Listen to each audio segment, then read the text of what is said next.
My dear brothers and sisters, have you noticed something powerful in the Quran?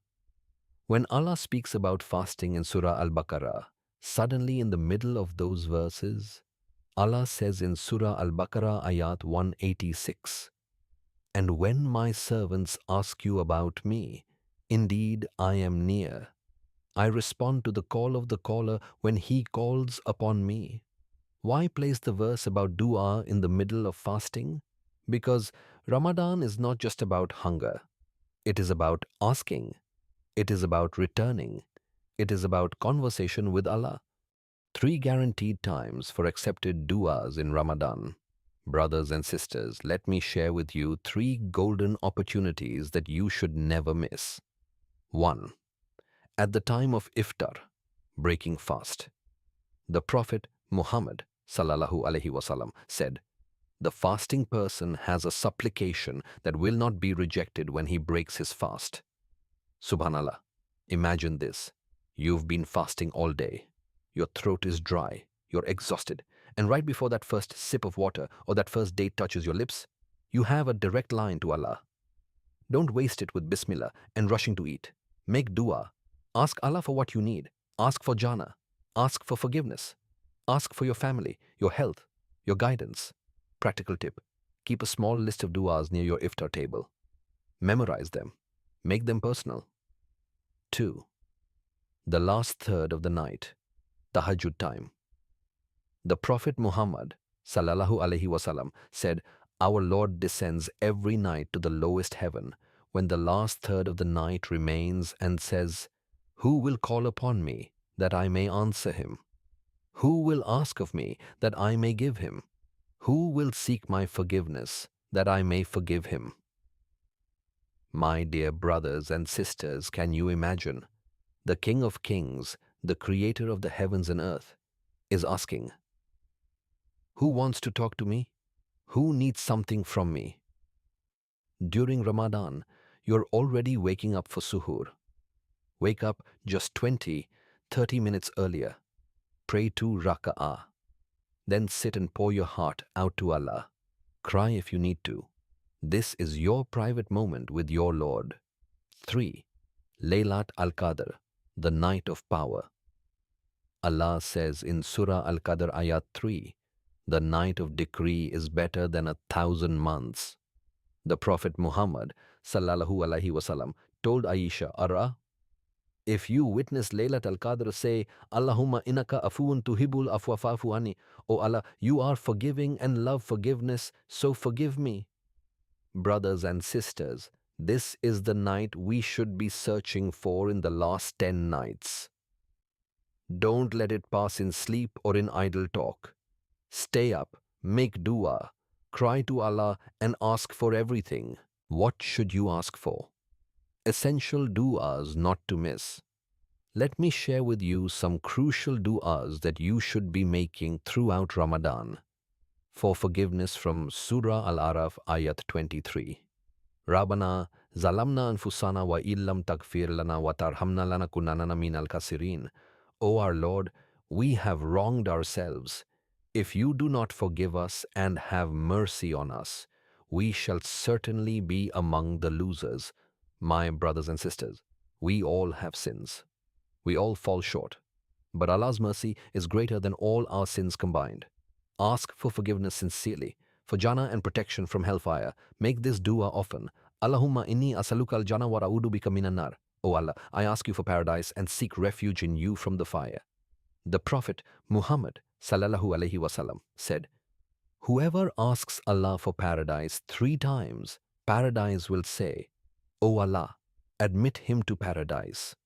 Whoever seeks protection from the fire 3 times, hell will say, 'O Allah, protect him from the fire.'"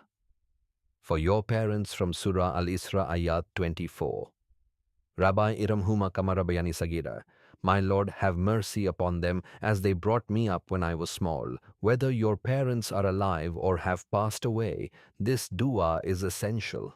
They sacrificed so much for you. Now it's your turn to raise your hands for them. For good in this life and the hereafter from Surah Al-Baqarah ayat 201. Rabbana atina fid dunya hasanatan wa fil akhirati hasanatan wa qina adhaban. Our Lord, give us good in this world and good in the hereafter, and save us from the punishment of the fire. This was the most frequent dua of the Prophet Muhammad sallallahu alaihi wasallam. It covers everything you need. For guidance and steadfastness, from Surah Al-Imran, Ayat 8, Rabbana la tusik kulubana bada id hadaitana wa hab lana min ladunka rahma innaka antal wahhab. Our Lord, let not our hearts deviate after you have guided us, and grant us from yourself mercy. Indeed, you are the bestower. And also make personal du'ās, not just memorized ones, but also speak to Allah in your own language. Tell Him your fears, your worries, your secret pain. Allah says in Surah Ghafir, Ayat 60, call upon me, I will respond to you. Not call upon me perfectly. Just call. He is near. Ask for big things. Sometimes we limit our du'a. We ask for small worldly matters. Ask for Jannah. Ask for forgiveness of all sins. Ask for guidance for your children. Ask for protection from hellfire. You are asking Al-Karim, the most generous. Why ask small from the one who owns everything? Remove the barriers to acceptance. The Prophet Muhammad sallallahu alaihi wasallam mentioned a man who raises his hands and says, Ya Rab, but his income is haram, and so his dua is delayed. Ramadan is the time to clean your income, your heart, your relationships. Forgive others, seek halal, make sincere tawbah. Dua rises faster from a clean heart. Have certainty, not doubt. The Prophet Muhammad sallallahu alaihi wasallam said, call upon Allah while being certain of the response. Don't say, it probably won't happen. Say, Allah will respond in the best way. Remember, Allah answers in 3 ways. He gives what you asked. He delays it for something better. He removes a harm you never saw coming. Every dua counts. The etiquettes of making dua, brothers and sisters. When you're standing before a king in this world, you prepare, you dress properly, you speak respectfully. How much more should we prepare when speaking to the King of all kings? Important etiquettes. 1. Begin with praise and salawat. Start by praising Allah and sending blessings upon the Prophet Muhammad sallallahu alaihi wasallam. Alhamdulillahi Rabbil Alameen wa salatu wa salamu ala Rasulillatu. Raise your hands. Hadith reference. The Prophet Muhammad sallallahu alaihi wasallam said, indeed Allah is shy and most generous. When his servant raises his hands to him, he is shy to return them empty. 3. Make dua with certainty. Hadith reference. The Prophet Muhammad sallallahu alaihi wasallam said, call upon Allah while being certain of being answered. Don't say, if you want, O Allah. Say, O Allah, grant me this, with full conviction that He can and will answer. 4. Be persistent. Don't give up after 1 or 2 times. Keep asking. Allah loves when His servant keeps returning to Him. 5. Include others in your dua. The Prophet Muhammad sallallahu alaihi wasallam said, the supplication of a Muslim for his brother in his absence will certainly be answered. Avoid these common mistakes. My dear brothers and sisters, let me warn you about some things that can prevent your dua from being accepted.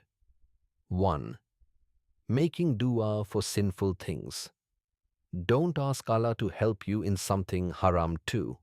Being hasty. Hadith reference. The Prophet Muhammad sallallahu alaihi wasallam said, the supplication of any one of you will be answered so long as he is not hasty and says, I made dua but it was not answered. Bukhari and Muslim. 3. Eating, drinking or earning from haram. Hadith reference. The Prophet Muhammad sallallahu alaihi wasallam mentioned a man on a long journey, disheveled, covered in dust, raising his hands, O Lord, O Lord. But his food is haram, his drink is haram, his clothing is haram, and he is nourished by haram. How can he be answered? Muslim. 4. Having a heedless heart. When you make dua, be present. Don't just say words. Mean them. Feel them. Why hasn't my dua been answered? Brothers and sisters, sometimes we feel discouraged. We have been making dua for so long, but we don't see the results. Let me comfort you with this. The Prophet Muhammad sallallahu alaihi wasallam said, "There is no Muslim who makes a supplication except that Allah gives him one of three things. Either he answers his supplication immediately, or he stores it for him in the hereafter, or he diverts an equivalent evil away from him." The companion said, "Then we will increase in making dua." And the Prophet Muhammad sallallahu alaihi wasallam replied, "Allah is more generous." Subhanallah, you never lose with dua. Never. Either Allah gives you what you asked for. He gives you something better. He protects you from harm you didn't even know was coming. Or He saves it as a reward for you on the day of judgment when you'll need it most. Allah knows what you need better than you know yourself. Trust His timing. Trust His wisdom. The power of collective dua. My brothers and sisters, there's something beautiful about making dua together as an ummah. The Prophet Muhammad sallallahu alaihi wasallam said, "The supplication of the Muslim for his brother in his absence is readily accepted. An angel is appointed to his side. Whenever he makes a beneficial supplication for his brother, the appointed angel says, 'Ameen, and may you also be blessed with the same.' When you say Ameen to someone else's dua, angels are making the same dua for you. So say Ameen loudly. Say it with conviction. Say it with your heart. Hopeful. Ending. My dear brothers and sisters, Ramadan is your open door. Allah is not distant. He is near. He did not invite you to fast so you could suffer. He invited you so you could ask. Before Fajr, before Iftar, in sujood, in the last third of the night. Don't let this Ramadan pass without pouring your heart out. One sincere dua can change your entire life. Ya Allah, accept our fasting, accept our tears, accept our whispered du'ās. Do not let us leave Ramadan empty-handed. Write us among those whose prayers are answered and whose sins are forgiven. Ameen.